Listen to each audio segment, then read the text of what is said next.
Hi, welcome back to the garden. This is going to be a quick update because it is cold out here. It's like 13 Fahrenheit, which is minus 11 for those of you who live in countries that haven't landed a man on the moon. So my little pond over there kind of overflowed its banks, which turned my onion beds into a pond, which froze over last night. And so did my wheelbarrow. So I'm just hoping these onions survive.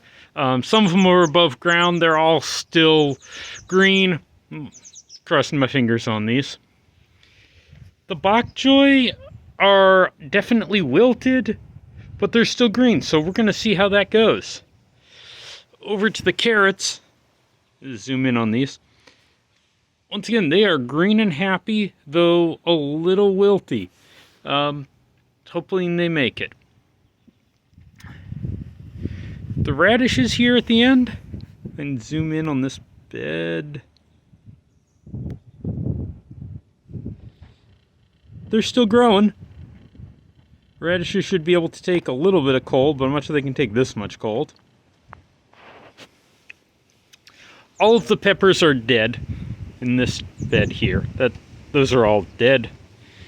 And then all of my tomatoes are also dead.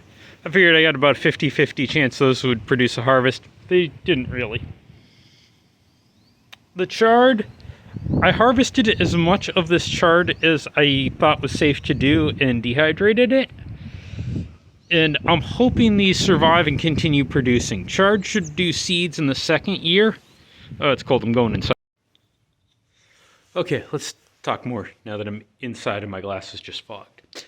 Chard should produce seeds in its second year of life, so I'm kind of hoping that those survive until next year and I can actually get seeds off them. In the meantime, this is what I managed to dehydrate of the chard in the last week. And it actually works pretty well. You can just drop some crumbles on tacos or in soup and add some vitamins. So I think this week is going to be the start of our seed starting. I'm probably going to put the seed starting setup in here. It's currently in the garage, but I think the garage is going to get a little too cold. Over here, these are kind of my wife's experiments.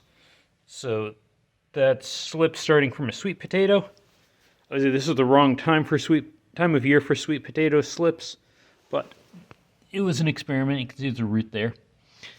These are a couple of Thai chili peppers that were planted when we first moved here, and they haven't got particularly big. I've just been pruning out some of the grass and trying not to hurt the peppers. And I'll try to up-pot those and grow some peppers indoors. And the Calamansi tree, it's a little yellower than I'd like, but I think it's still doing okay. And then over here on the other side, we've got a mini Calamansi tree. Oh, looks like 2. So those are just seeds that started late. We'll see what happens with those. Okay, so here in the garage, it is cold. Here's my seed starting setup. I don't think these are plugged in. No, they're not plugged in. I'm probably going to have to buy more lights to hang from here because I've got 2 lights on top, 1 down here on the bottom. And I still need to buy trays for actually starting the seeds because the tray I had last year pretty much just disintegrated. My current plan is to start peppers, tomatoes, and probably eggplant in here. And I've got Monday off, so that's probably when it's all going to get started. It's kind of a week late, but I don't know the cycles here in this new location. So we'll see how it goes.